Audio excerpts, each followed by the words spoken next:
We can moderate each other. We can self-moderate. Okay. All right, guys, so it is time, so we're going to go ahead and get started.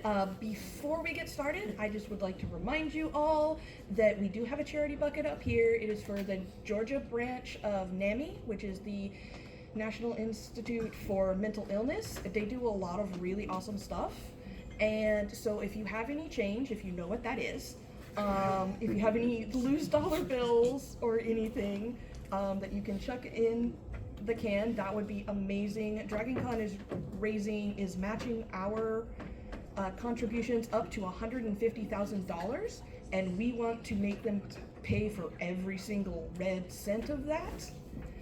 So if you have a chance to, great. If not, please just share it on Facebook, share it on Instagram. We really want to make sure that we can give as much as we possibly can to this really awesome organization. If you could all also silence your cell phones, this track room is consecrated, so there may be no business done during this panel. Consider us the Continental. Yeah, we are a form of the Continental, so no business may be done on panel on track room grounds. I was personally trained by the late great Lance Reddick on how to manage the door, so just to let you know. Yeah. So, that being said, thanks for coming out. We know Sunday at DragonCon is always kind of a little iffy, but this is the John Wick panel. We will be talking about a whole lot of stuff, and holy crud, there's our actual moderator, thank God. Sorry, Uber issues. Thanks, That's fine, it's cool. We have a contract up for your name Yep. because you ran late. I love you so much, Damian, thank you so much. But you're lucky that it was already established as consecrated ground. So just one quick sorry. Just keep in mind that there is no killing on hotel grounds. Yes, exactly. That has been established. That has been established. So- So, wasn't gonna kill you. so to finish up with the housekeeping, so we can just jump right into it. You guys are awesome. We have the bucket. Please, if you love this panel, rate us in the app 5 stars. If you have any additional notes, you can put them in there. The track directors do get those, and they do read them. If you absolutely hated this panel and you never want to see any of us here again, please rate the panel 5 sarcastic stars, because the DragonCon overlords appreciate irony. And with that, I'm going to turn you over to the actual moderator, thank Christ. Damian, go. Hey everybody, has everyone done introductions already? No. Not yet. All right, awesome. Well, hey, I'm your host today. I'm Damian. I'll be your moderator. I do panels here at DragonCon and have for a couple of decades now, off and on, and so I'm a little assistant track director at different times. And I also do a couple of different podcasts around. Occasionally I do cosplay, and I do nothing professionally except for, eat. That's about it. But so that we can speed this right up along, we're going to go ahead and move right along with introductions, starting with the person next to me. hi, I'm the person next to you. I'm Alyssa Askani. I write as Len Berry. I'm the writer of Ethereal Darkness. My particular skill set involves teaching others how to cut the correct veins and arteries to get the job done. Also, I write fantasy and sci-fi books. Hello, my name is Shane McInnis. For my day job, I am a professor. I teach history, anthropology, and sociology, and I spend my free time teaching too because I'm addicted to it. On Twitch, you can find me at Shane McInnis. Hey guys, my name is Michael Collins. I am a theory prognosticator and dad joke enthusiast for the Fandom Hybrid podcast. We cover fantasy shows, Marvel, and con culture. Hi, everybody. My name for this panel is Bethany Kesler. I write under the pen name of DJ Gray for plausible deniability reasons, and I will not be explaining that. I write the weird stuff, and in my off time, I love diving into the nitty-gritty and logistics of what makes the John Wick universe tick. So I am that person who can get you what you need if you have the right price. So Hi everybody, I'm not going to bother with my last name because it's complicated. I'm Ashley. I am a paralegal by day and nerd and geek and whatever you want to call me by night. I do a lot of work for The Walking Dead. I do a lot of fan social medias. I do a lot of work for anything that The Walking Dead actors do, which includes Ballerina. It includes basically anything you can think of, video games, anything else. If you ever want to find me on social media, I am the same across all boards. It is Riddle Me Quinn. Awesome. Thank you to all of our guests, and just a quick shout out.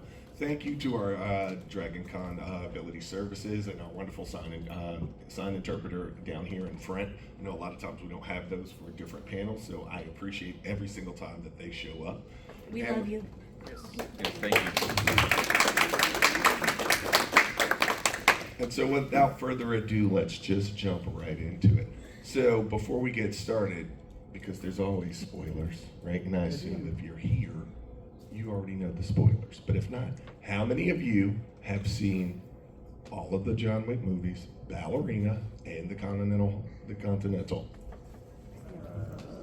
Good. For those of you with your hands down, we're going to spoil a lot of things. Okay. There's a Ballerina too. So let's jump right into it, right? One of the first things I want to talk about is actually what we're in right now, the hotels. Oh my God. Right? Let's just get right to the meat of everything. We know the hotels connect and kind of facilitate all of these goods and services on behalf of all of the criminal organizations and the high table itself. So starting to my left, I want to ask, what's your favorite hotel and which aspect of that hotel?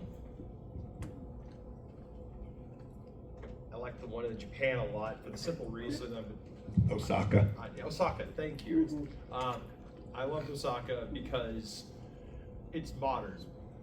It has the neon vibes that I like. The pools, oh my God. And you still get to just dress in like not quite traditional yukata and kimono. And like, all right. So I love the vibes that just go on there. Okay, so I'm going to be very repetitive and say the same thing, but not for the same reasons. Some of the same reasons. To me, I really liked the fact that when the hotel started expanding, you do get ones in different parts of the world, so you get to see how everybody does it kind of different, right? And the Marrakesh one, or sorry, the Casablanca one is different than the Rome one is different than the Osaka one, right? But I'm a gigantic fan of Asian culture, and anytime we get to see anything that's not Western in a Western movie, I'm all for that. So I was really happy. Plus Saito's just really cool.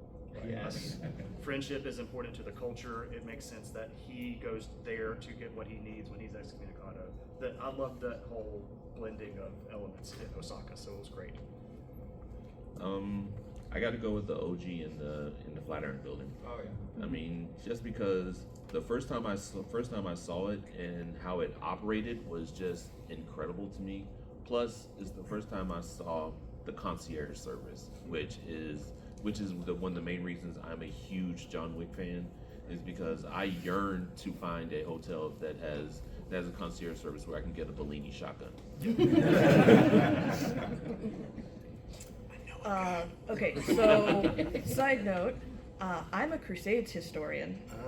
So therefore, my favorite hotel is not going to come as any surprise as being the Casablanca one. Right. I love that culture. I love the food. I love the aesthetic. It's also not cold. And as someone who has a body that reacts really, really sensitively to barometric pressure shifts, I appreciate the climate in Morocco. So. I have to go with the Continental as well, for a couple different reasons. I'm from the Boston area, so seeing kind of the old architecture and the Flatiron Building is one of my favorite buildings, and I love that. There's absolutely nothing wrong with the Continental in the sense that the costuming was beautiful, the set design was beautiful, and the world building that they did in John Wick 1, which we all, even if you were outside of this panel and you heard about John Wick, it was, this guy's avenging his wife and his dog. but then if you go back and you watch it, you're like, oh my gosh, there's so much more world building that came in 2 and 3 and 4, and now we've got Ballerina, now we've got the world expanding. So to have all that world building and then going back and watching and seeing the Continental again, it feels like home. And then it got destroyed, and I cried a little bit. Even though like in the Osaka one gave us probably the best scene out of all of them when he went up and was talking to John Wick on the roof and the cherry blossoms were blowing Oh my slowly Yes, past him. beautiful. Yeah. Like that was just, Cinematography. that was peak. It was almost like I was like, oh, Ronin, cool. Well, I'm gonna go. Mine will always be the Continental, right? For not just the building itself, but it kind of set the tone for things Yeah. and standards for things to come Right. wherever you are. But the other part are the little aesthetics that came along with it, whether it was the drinks or, R.I.P. to Lance playing Charon as the ultimate concert service, where you're like, okay, this is the guy behind the counter. And it's like, no, he's way more than that. Like, okay, let's go downstairs and get a suit made while we're picking out our shotguns. Those things, or even just the old school aesthetic that they kept with the switchboard operators. Yes. Right. Oh, that was amazing. Where that didn't change. Like, even though you're sitting in this modern world, that whole aesthetic is still very, very much like high tech, but low tech and very, very dated. But this is a fan panel, and so we're gonna go out to the audience. And who's got a favorite? Right here in the green hat. I mean, in the shirt. The Rome Continental was really aesthetically pleasing, I think. And not only that, but also the sequence of all the different places he goes before assassinating, like the guy with the keys, or the, Oh, yeah. Yeah. by far my favorite scene was the armory one. Absolutely. Yeah, the thing about the hotels is that they all take on the personalities of the Right. cities they're in. Right. So Right. that's why you don't refer to it as like it's just the Continental. That's what we hear in the first movie. But then in subsequent movies we just hear them go as, oh, Rome, Osaka, Casablanca, because we don't need to know it's a Continental, because we can, infer that's there, but also just the way that they present them and the way that the architecture, all of that, it's so fascinating to see how much thought they put into every single stinking detail of each movie. Michael and I were talking yesterday about how the great thing about the series is that you start very, very narrow, and then as you keep going throughout the series, it kind of umbrellas or blossoms out into this huge, fantastic world that's got all of these little nooks and crannies that we never realized were there before, and it just kind of really deepens your experience of it. And we didn't lose that with Ballerina too, which was No, we didn't. amazing. Yeah. Because, Ballerina, I think a lot of people expected a John Wick movie, and it's not. It's in the John Wick universe. And so I know with a lot of franchises, they start to lose those types of details, and they didn't with Ballerina. It was amazing. Well, I think, and that's the good part, right? It's in the John Wick universe. The fact that there is an entire universe that is dedicated to this psychopath who killed people. They shot his dog and they stole his car, right? You have But my car. so let's get into the kind of background meaty stuff, which is, let's start with here, and I'm going to start at the other end of the table this time, and it's, what do you think of the world building with the hierarchy from the elder to the Council of the 12 to the high table itself, or the fact that it's the high table and the metaphor really ends up being, it's because everything occurs under the table. When they did that reveal, and it was so quick, it blew my mind. I paused the movie. And then went to go see it in theaters too. They keep expanding it too, and I think we really got that with the adjudicator and all the other different characters that we've been introduced to. and just when you think you've got it figured out and he really is going to kill everybody, there's another one that's like, actually, you've been playing right into our hand this whole time. That takes a lot of writing commitment, a lot of hopes and dreams, because when John Wick 1 came out, you can't tell me that they didn't start having these ideas from the beginning, because there's so many little things that are seeded in that they've created. And I think they've got even more room to grow now that they've introduced Ballerina. Yeah, one of the fantastic things about the table is because they took that concept of the shadowy government that secretly rules everything and just made it text. Like, no one is over the table. You are either sitting at the table or you are serving under it. There is no other choice. Except for one guy. Except for that guy. That elder. Except for one guy, and you can't tell me they didn't. So, if John Wick had really truly wanted to leave this life behind, John Wick would have taken care of those the blood bonded agreements first. The markers. The markers first. He would have taken care of those markers first if he was truly serious about getting out. Trying to get out and do the impossible task with those markers still hanging out there. He knew this was eventually going to come pull him back in. He knew. He hoped it might not, or that he might actually die before they thought to come back in. But the fact that he didn't ditch all his stuff, he put it away, but he didn't get rid of it. So it tells me that he knew he was going to get dragged back in, and this was just temporary. Yeah, especially since he used that weak ass concrete in his name.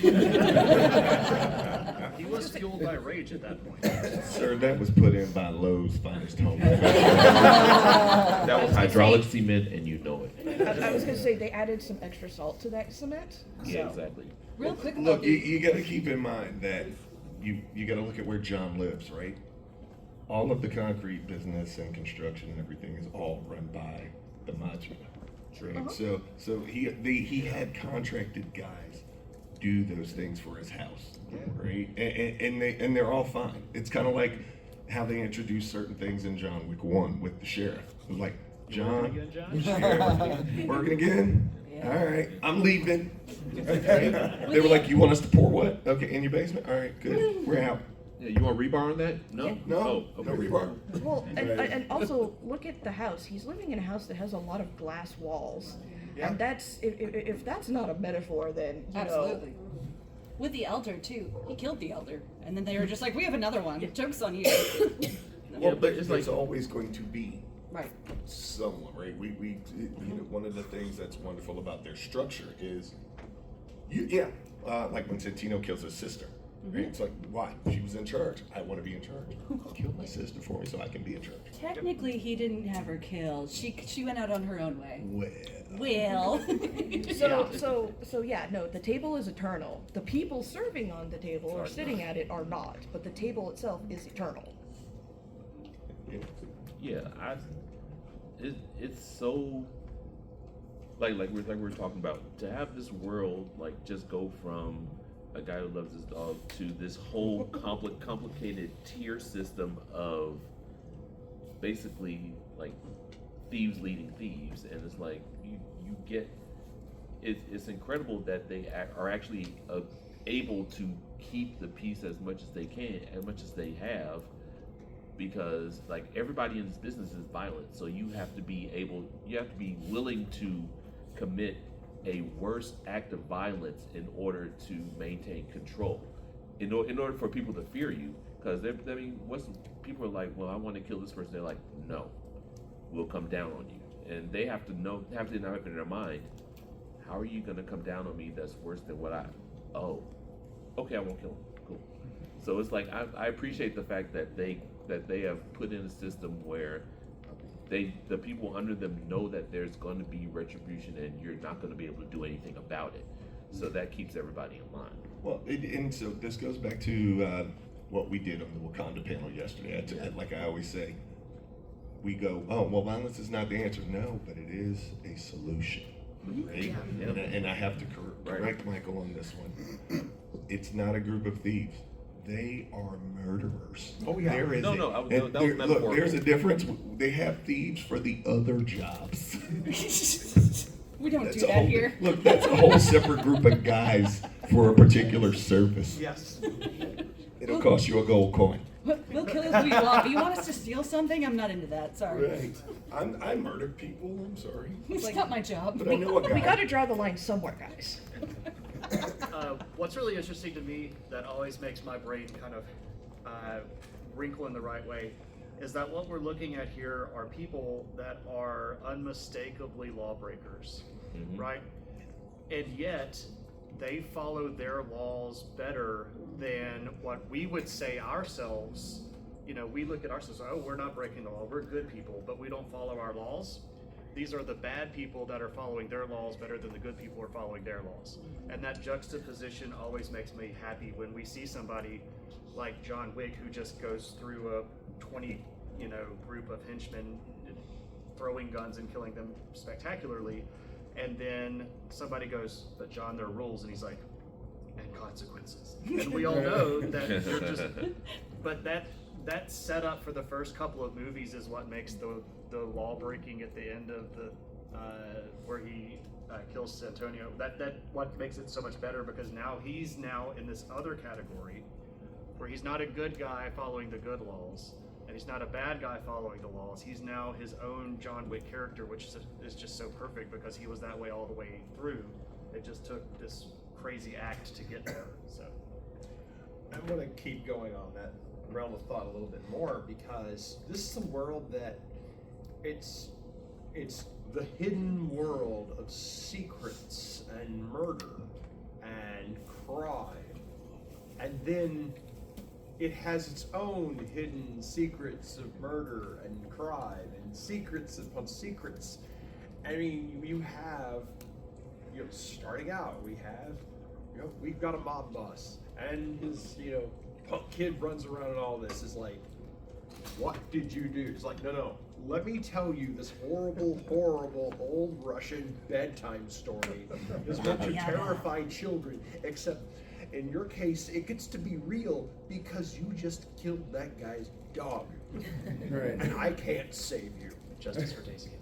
So Consequences. it's consequences, but here's the thing: we could say it's consequences really easy, but if you go back, especially and look at the first movie, the way that they build up John Wick is not through beating up on him.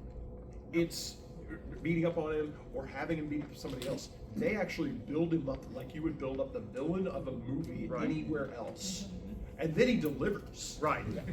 With pencils and keys and all that. Well, and I think that's the fun part of John Wick, right?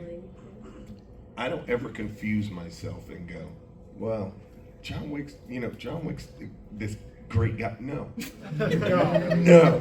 Right? We love the John Wick movies, but when you get down to brass tacks, it's like, no, John is not a good guy. That bedtime story is, that scares children. He's the guy that kills the monsters, right? He's the guy. Like, John Leguizamo did the perfect job. Oh yeah. Yes. Yeah. Right? In Really, it one, was such a when great he character. goes, wait, where'd you get this car? Oh, I took it over. No, where'd you get this car? And he slaps the crap out of that dude, knowing full well there will be consequences for who he just slapped, and he did not care whatsoever, right? I would rather go against your dad than deal with John Wick. And His I know that father your dad's went. going to understand. Yeah, and that phone call. Even his dad is going, I run this entire criminal organization, and you just brought John Wick back into everyone's laps. Right? He probably should have dealt with his son in and of itself. But to the audience, right here in the Nike shirt. No, I got my glasses on. I can't see shit without these. We swapped just for you. I can see shit, The only thing I take exception to is the word killing. In their world, that's elimination. That's fair. Okay. For those who couldn't hear him, he said that it's not killing, it's elimination. One is the method of eliminating. Now we're just getting into semantics. I was gonna say, right? yeah. It's like, am I stealing a loaf of bread or am I boosting an armored truck? Well, it's all still stealing. Okay, Actually, okay, I but, wonder. I have served. but I will be. But semantics and the terminology are super important. Yes. And we see that. We see that in there. This person right here, go ahead. He's boogeyman, not a killer. Yeah, he's a boogeyman. Yes. Like I said, Right. Yes. he is the thing that scares people in the dark. That kills people. Not always. Most of them, 98%. Eve. Did we 98%. actually get a Not solid killer, total man. on how He's many not a people killer, he's killed? he's a boogeyman. Did we? That's- Did we? I don't. No. I'm sure that somebody's done. Look, I'm pretty sure there's someone on YouTube that has sat there and just, it's kind of like the Samuel L. Jackson MF thing where you go, all right, someone needs to just sit down and clock how many body counts we got going. Person right in the back in the straight jacket. Speak up so we If can you hear. go to Reddit, they have a total. Oh, they do? Reddit Yeah. has the total? Thank you. But when It's John 439, by the way. when That's John it. slaps his son goes, "Do you know what you're doing?" And he goes, "Tell your father, he'll understand." Yep. So it just lets you know right then and there. He's the boogeyman. This gentleman and then this young lady over here. Go right ahead. We were talking about building up the character not just through violence, Right. but I think the biggest thing in the beginning of the first one was whenever he called him and he said, "Let's not get carried away, John." Like John didn't say a single Just hump the word, road. and then they asked him. They said, "What did he say?" Enough. That alone right there is terrifying. Like, Look, Yeah. let's not pretend. John Wick has that Batman aura. Where it's like, wait, I'm a criminal. Batman, shut up. Never mind, I quit. My spine and my spleen can't take it. This young lady right here. Going back to your all's original question you were just talking about, they built the world in the movies so good, but like when the Continental came out, I was like, oh, this is what y'all are doing, and so we can actually have spin-offs, prequels, and spin-offs in later movies that expand the world even more. So like I would love like a high table origin story. It would probably be set back in like the Yes, but like that, way yes, back in time, and that'd be I know, great. and I would love That that. could work. As a Actually, history person, I'm all over So, it. so here's the Actually, deal. I think that shouldn't happen. I think, and I'll be the one to disagree. Right? I think that shouldn't happen, and here's why.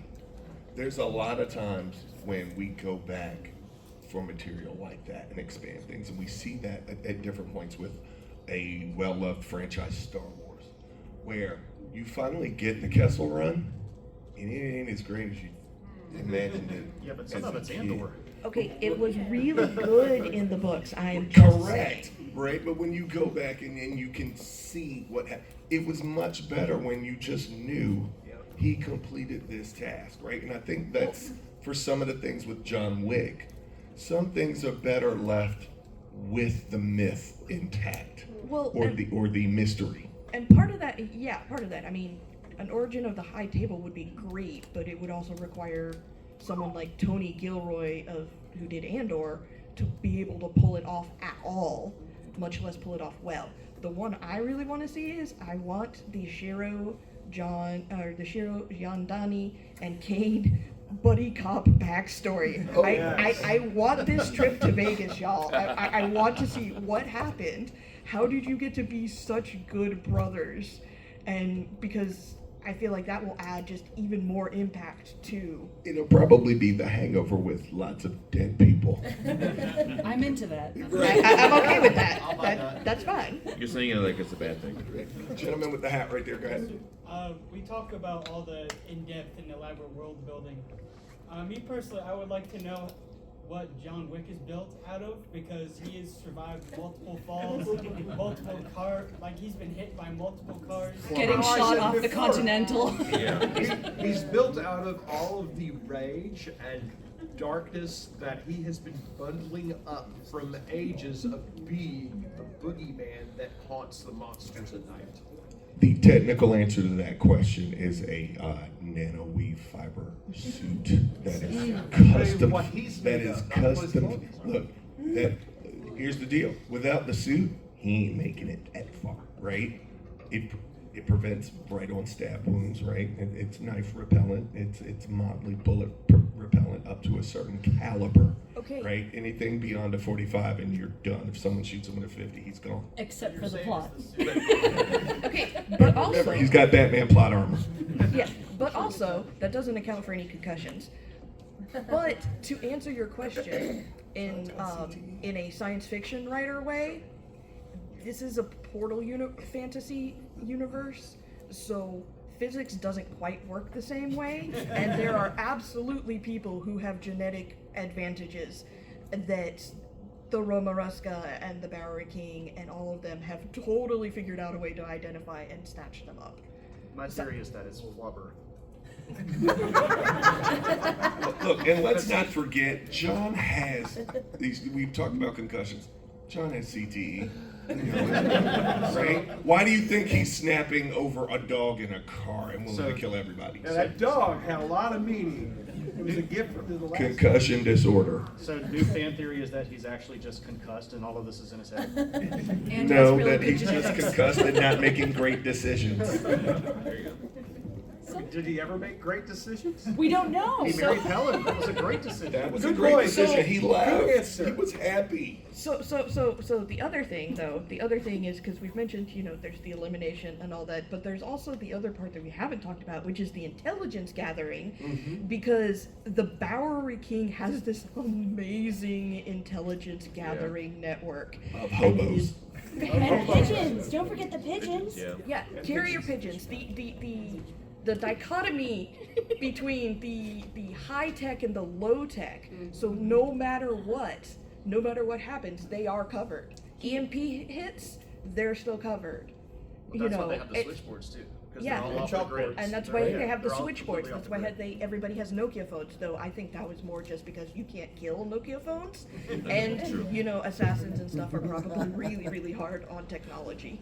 So And Lawrence Yeah, they Fishburne probably did have like six Nokia phones lined in their suits. so That's that how he somebody dodges shoots the them. bullets, actually. That's what's It's just- stopping all the bullets. Exactly. Lawrence Fishburne did an amazing job explaining that. I think it was 3. Somebody please feel free to correct To me. the adjudicator. To the adjudicator. Right, He's right. like, if internet goes down, if the city goes dark, if you destroy this city, I still have my pigeons. Right.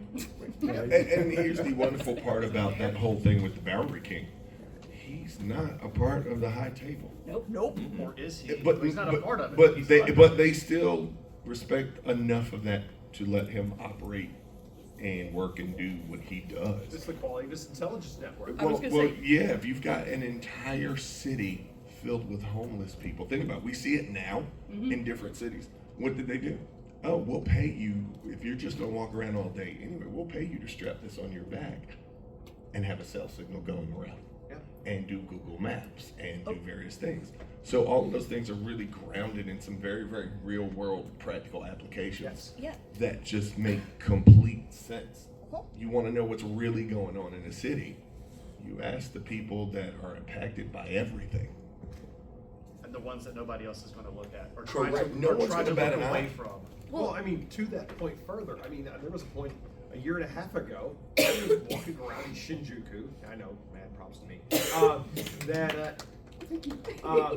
But I walked past this bundle on a sidewalk in one of the, cleanest, tidiest places in the world. And that bundle on the sidewalk that I was less than a foot away from was a homeless person asleep at night. Yeah, they know everything.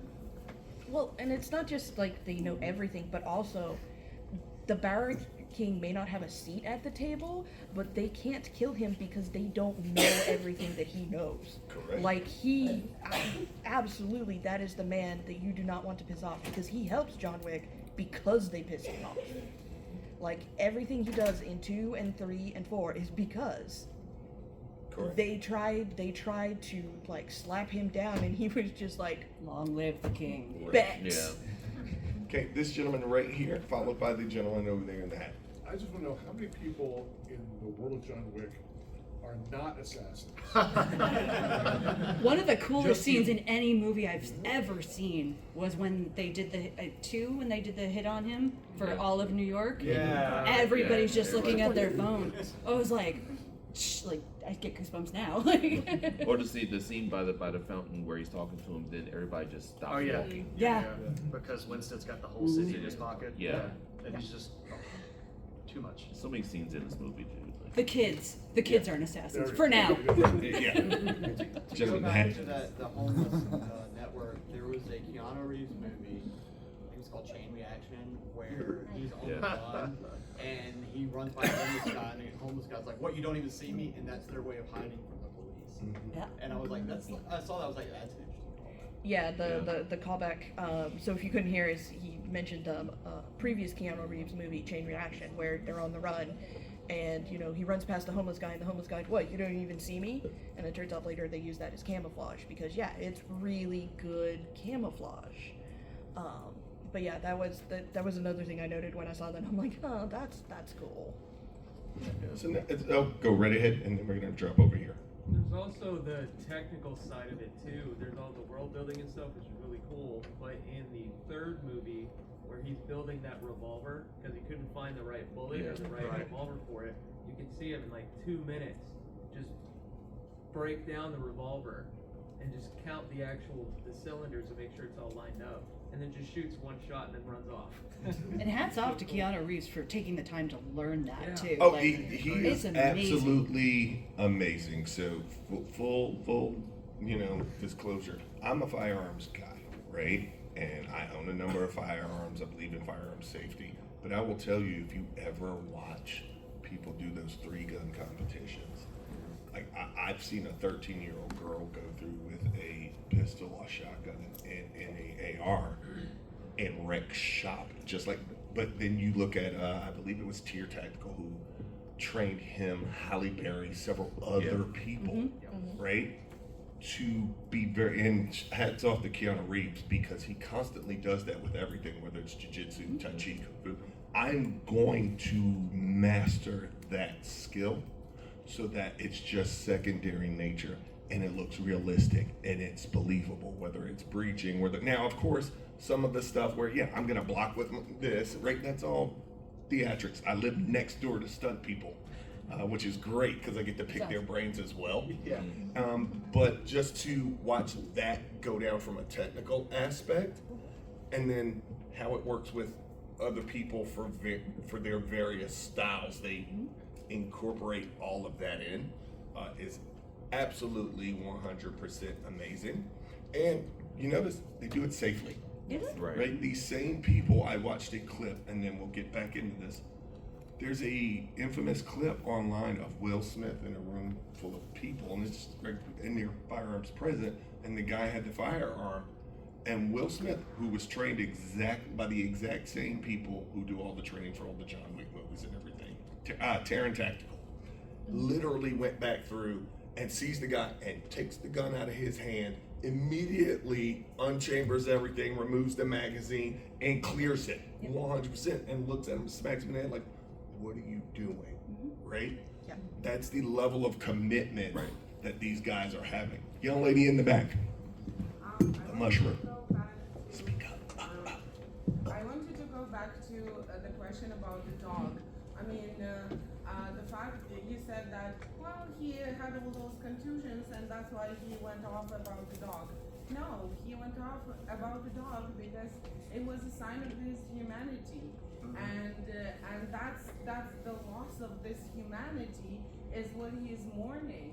And that's why it was such a big tragedy, because this random person who was absolutely callous and careless just killed his humanity like that. And that's why he goes off like a nuclear reaction. And that's 100% that's correct. probably the most important thing, because he had this humanity. He recovered it, he found it, and that's the whole movie is about, like, that they're telling him that there's a way back to this humanity, that it's not all lost with the dog. I absolutely agree. I was joking about the meme of people who have never seen John Wick. But trust me, I get it, and I encourage people to watch it who joke about that too. I'm like, take a minute and watch it and have your mind blown. They're like, oh, it's just a quick shooter, it's a Keanu Reeves movie. I'm like, trust me. Look, as a pet owner with multiple dogs, and have had multiple dogs, look, most people lose a pet and mourn and go through grief. They don't murder half the city. Okay. But also, Look, only a person with CTE is going to go, you killed my dog. But That's my also, humanity. I'm going to murder everybody. hey, people have gone on rampages for stupider stuff. Facts. And my car. All right? I'm not killing you over the Kia. The Kia was just like the tipping point. The cherry on top of that terrible Sunday. It was the dog that came from his late wife that was that last tie of humanity, because now he doesn't have anything else. And so he's just like, all right, I'm just gonna take all y'all out with me. It's not the same. What we don't see is What we don't see is earlier No in one that had day. to die. He could have gone to the Humane Society, which, by the way, is right over here off of Perry Boulevard if you'd like to adopt.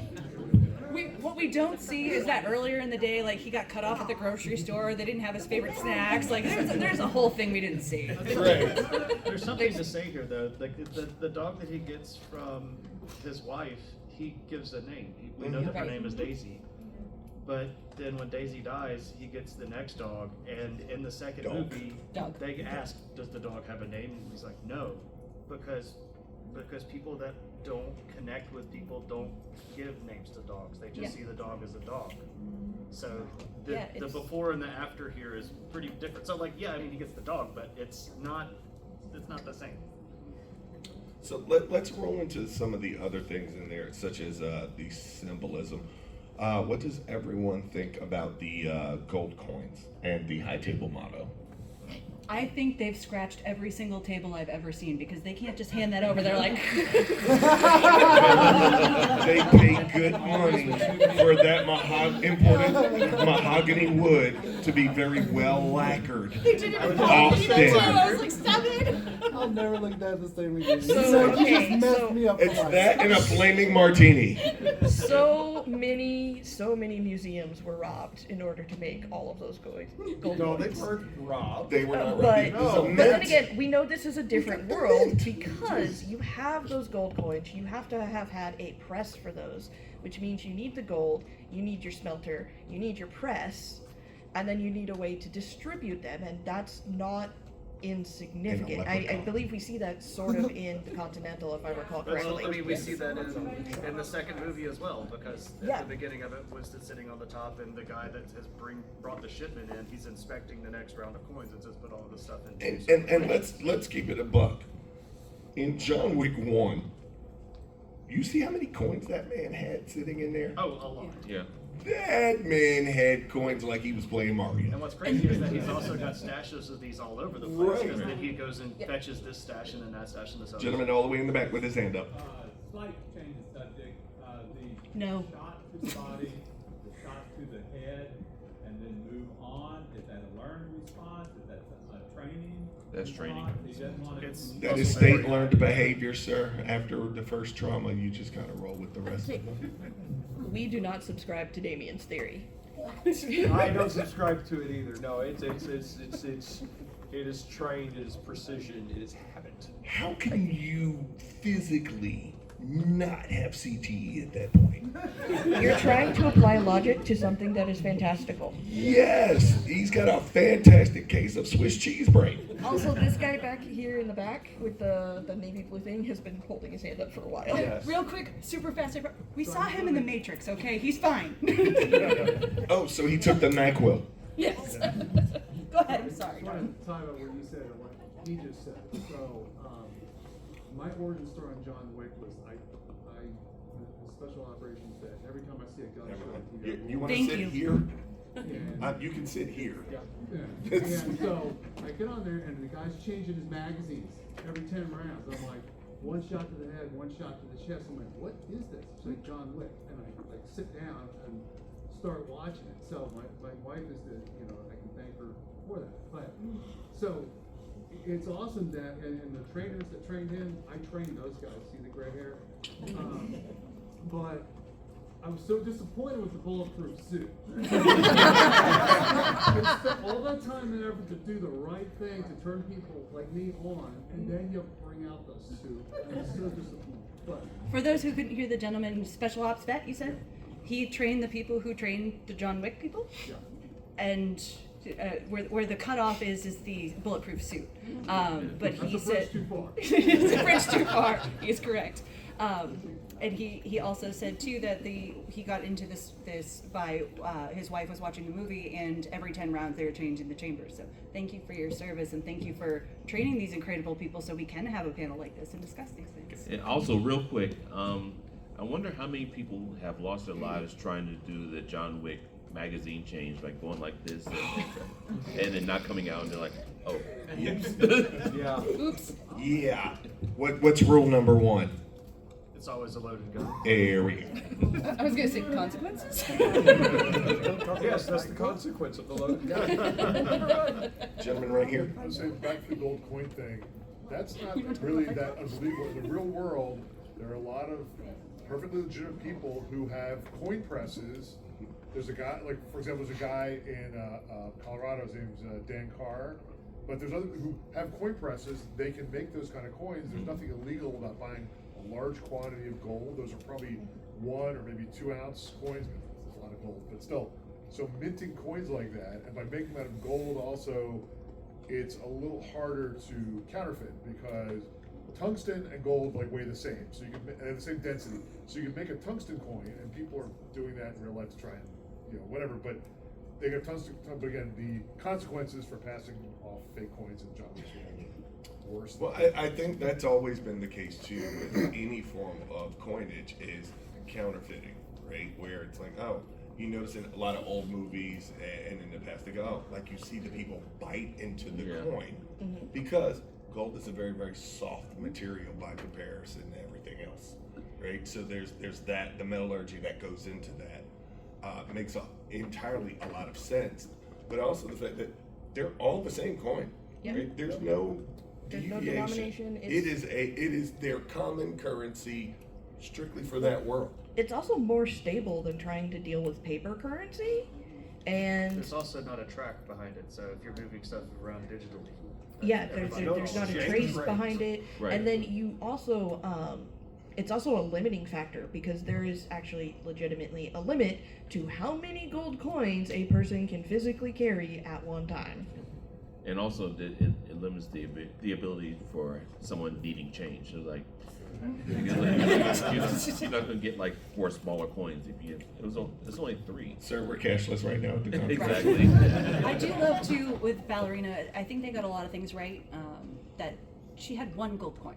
Right. You know, we got the whole origin story from her starting all the way up. I was kind of worried that they were going to do this is just a female John Wick, and they didn't do that, and I really appreciated that. And that really came through with her asking, "How did you do it? How do you get out?" And she's like, "No, actually, I want to stay."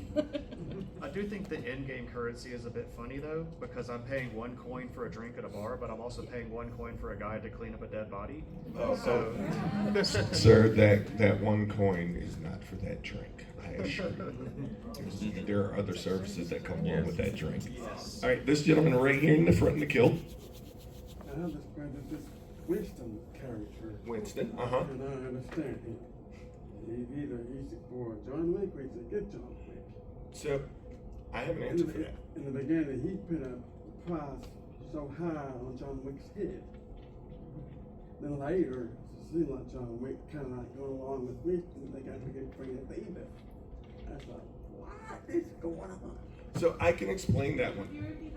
The question, real quick, is talking about John Wick and Winston's relationship. In the first movie, he puts a bounty on John Wick's head. So is he with John Wick? Is he against John Wick? And so, the answer to that is very simple. Winston is not against John. Winston is doing his job. Yeah. Winston is the manager of the Continental Hotel. Yes. His job and his direct loyalty, his employers, are the high table, right? He is there to facilitate whatever they need.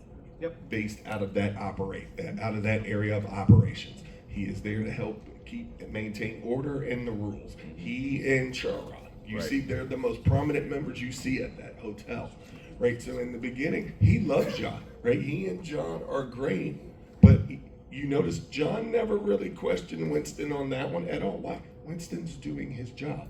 John knows that, right? It's not Winston put a hit on me, it's a hit got put on me. Winston is doing his job by going, hey, there's a hit on John Wick. Here's the bounty. Do your jobs. I think that Winston's ultimate allegiance is always to his actual physical love for the building itself. Yes. Right? The hotel, It's not, I mean, the high table stuff is necessary for him to deal with because that's what lets him keep the hotel. And then when Winston and we see this in the Continental itself, the miniseries, he fell in love with the building and he liked the power that went with the building and he was going to do whatever it took to get it and then whatever it took to keep it. And if that's make a lot of friends, sure, that helps him because then they will help him keep the building. If that's Carter or curry favor with the table, that's what he's going to do because that's what lets him keep it. And when they threatened the building, that's when he decided, I don't care about the table anymore. Or when they blew up the building, that's when it was, I'm going to go kill the Marquis, and I'm going to do whatever I can, and the best weapon that I have to kill the Marquis is the guy that can kill anybody, who is John Wick.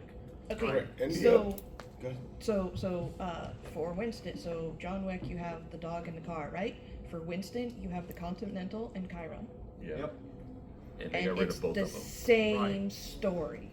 In the same scene, even, because they blew the building up and then shot the guy right in front of him. Oh my gosh. But that's the point, really. Like at the end of 3,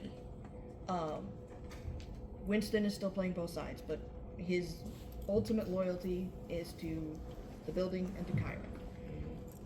Once we get into 4, once we lose Chiron, Winston stops playing by the rules. You literally watch him drop literally every other thing. Yeah, because Winston said, that's my dog. Yeah, it's like this And is figuratively. this. Yeah, I was going to say that's a bad pun. So, also on the topic of Winston, and part of the earlier part of the discussion, Winston doesn't talk to John Wick the same way that everybody else does. He calls him Jonathan. Jonathan. And he's the only person that calls him the that. only one. Yeah. Only one. He talks to him as like, I am your father and you are my son kind of thing. And you will obey me and listen to me and I will educate you and you will be better for it.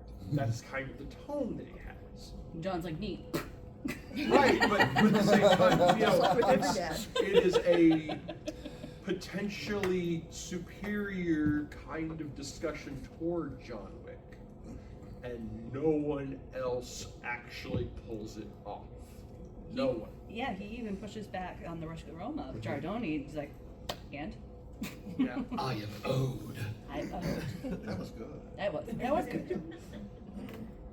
Who's got a ballerina question? Come on, pick my brain. Oh, well, hold on. There's a young lady all the way in the back. Hello. So, if we're going with the specific technologies that Continental is using, what do you think is the specifics of why they would use the fax machine? And I suppose if we're doing a ballerina question. Oh, you don't have to. I'm sorry, it's just I thought somebody wanted a ballerina. No, you're fine. I'm just, good. you're Come good. on. Come on, absolutely. So, how do you think he can figure out where the dude who's running that town? How do you think he can figure out that there was that whose granddaughter is happening? Or I mean, he sort of did. Probably Right. So as far as the fax machine question goes, the fax machine is the cockroach of all office appliances, and that's why they're still using it. Facts. That is the 3-hole punch, ma'am. As for the ballerina question, how, and correct me if I'm getting this wrong, you said how did the Duke find out about Eve?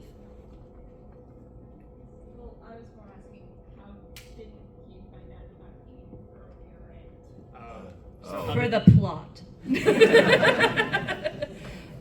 I think, and this is going, which is very exciting, the director hasn't confirmed that there's going to be a Ballerina 2, but they have discussed possibly what roles will play, because Daniel Pine, played by Norman Reedus, now owes Eve for protecting his daughter and keeping her safe. So I think this is going to be expanded a lot.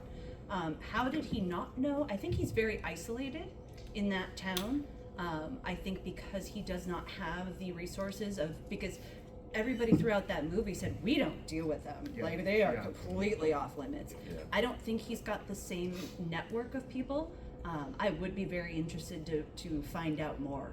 And that's going to lead us into our final question, because we've got 5 minutes, so we're going to wrap this up. So make this a 2-parter. We got to do them quick. All right. Your favorite character in the John Wick universe and why? And who would you like to see going forward in the John Wick universe as they continue to build and expand? As far as in a the character future or an actor? Character. Okay. Shiro's daughter. Ooh. And Yeah, because of the way they left that one, Because that the- one has to That's happen. got to be the because Kane movie, because the right? way they left that one hanging, as both someone who enjoys consuming media and someone who enjoys making media, that makes me angry for 2 reasons. And I really need to get the full story of what happens next. I think that's got to be the opening scene of the Kane movie. Yeah. It's them fighting, but that's just me. How about this? Sorry. Okay. Sidetrack. Oh, it's my turn. Yep. We're gonna come down the line. I'm interested to see what they do with Norman Reedus' character, Daniel Pine, because like I said, I think they're going to explore that facet of the John He's going to be a weaponsmith for Blade. I hope so. That's what happened. It's true. We'll It's never true. get another Blade. No. Stop it. I'm very fascinated to see what they do with Eve. I know Keanu Reeves has talked about doing a John Wick 5. He's not sure he wants to do a John Wick 5. So I'll be interested to see both what they do with his character, if he starts being, the Baba Yaga and only making cameos. Interested to see what they do with Eve, and I'm also interested I think they're going to create more characters.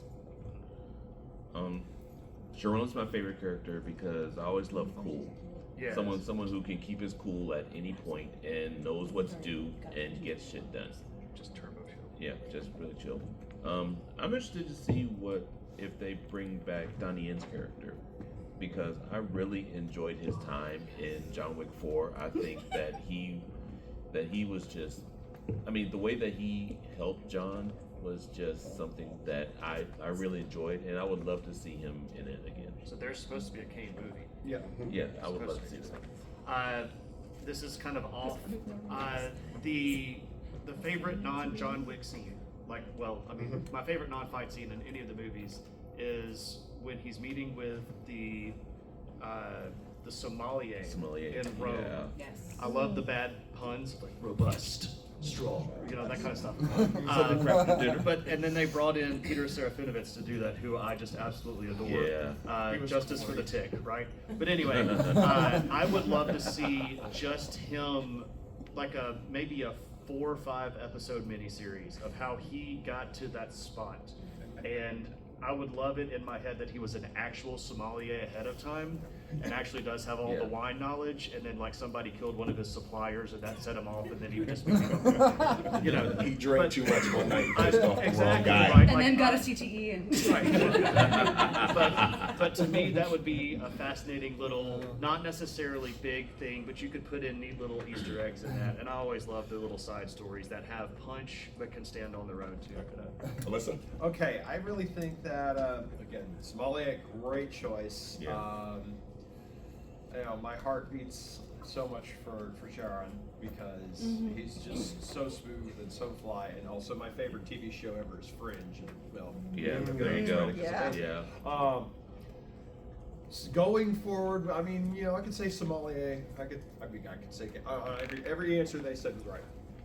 It's a cop out, but I'm gonna go with it. So last looks, I don't have a preference for whatever. I'm good with whatever. Yeah, comes just give me next, more. right? Keep me in the universe. Continue to build the universe. And for me, with one of the things that always my favorite character, I would like to see how he became the concierge, right? Because that man does a lot and is well respected, what have you.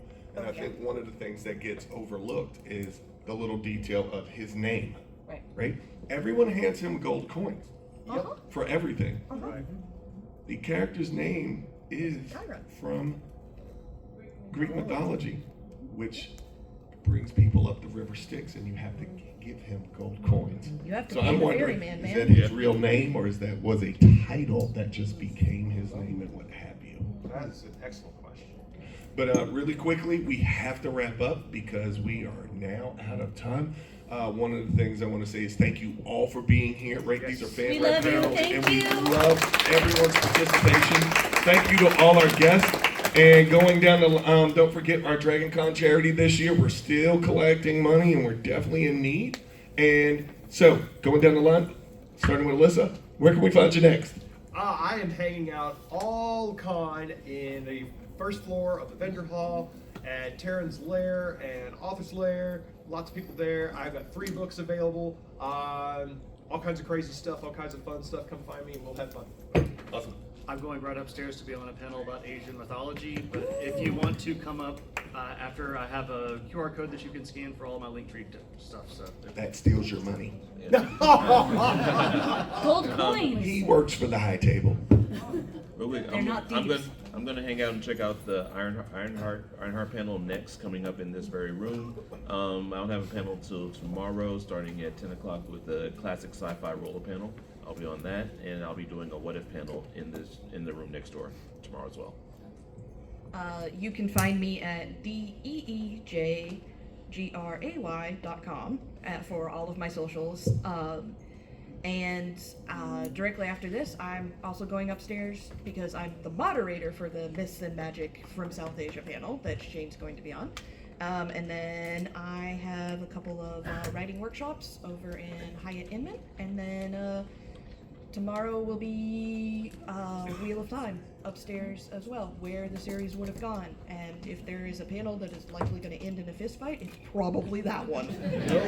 Great. Real quick. I don't know, I'm on the Invincible panel at 7 o'clock and I'm Team Conquest. Anyway, it's Jeffrey Dean Morgan. Anyway, you can find me on social media at Riddle Me Quinn. If you see me out and about walking around, feel free to stop me, say hi. Thank you all for coming. Thank you all for I coming. love you very And much. please don't forget, rate every panel you go to, including in this one in the app. They have to look at the ratings in order to establish what we bring back and what we get rid of next year. And also, please, any constructive criticism is welcome. Thank you.